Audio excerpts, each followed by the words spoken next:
Je vais faire la trend les choses les moins enviables chez moi, partie 2. Je vous invite vraiment à aller regarder la partie 1. Alors déjà, je n'ai aucun sens de l'orientation depuis que je suis haute comme 3 pommes, c'est un enfer. Je me perds un petit peu moins quand je suis à pied, et encore.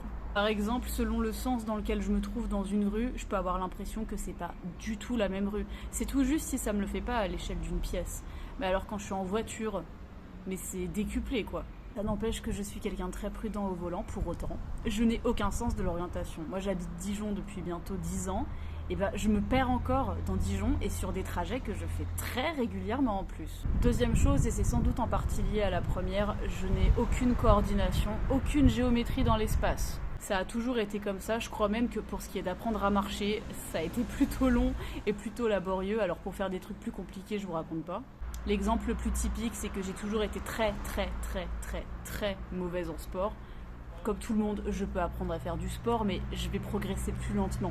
C'est ce que m'avaient dit les profs de sport. D'ailleurs, j'ai toujours été étonnée d'être plutôt dans mon élément quand il s'agit de chanter de l'opéra, parce que l'opéra, c'est quand même très physique. Troisième chose, je suis très fatigable. Alors c'est très étonnant ce que je vais dire, parce que d'un côté, je fais beaucoup de choses. D'ailleurs, j'ai 4 comptes sur les réseaux sociaux. J'ai celui-ci où j'aborde des sujets de réflexion plus ou moins légers. J'ai un autre compte donc, où je suis chanteuse lyrique. Encore un autre compte où je fais des imitations humoristiques.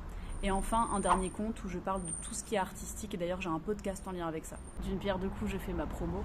Donc ouais, c'est bizarre parce que j'ai de l'énergie pour faire pas mal de choses, mais en même temps, je suis extrêmement fatigable à cause de traumatismes infantiles que j'ai vécu.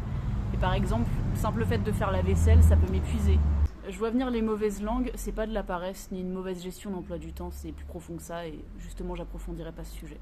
Autre chose, et justement c'est plutôt en lien avec ce que j'ai dit avant, je suis très sujette aux cauchemars depuis certains traumatismes. Alors je vais pas non plus trop me plaindre, je suis quelqu'un qui a la chance de plutôt bien dormir et de s'endormir assez vite. Par contre, très régulièrement je fais des cauchemars, alors pas forcément des cauchemars de fou, mais quasiment tous les soirs je fais des cauchemars, quasiment. C'est plutôt chiant, c'est pas dramatique, mais de fait souvent quand je me réveille je suis dans un état pas très fun.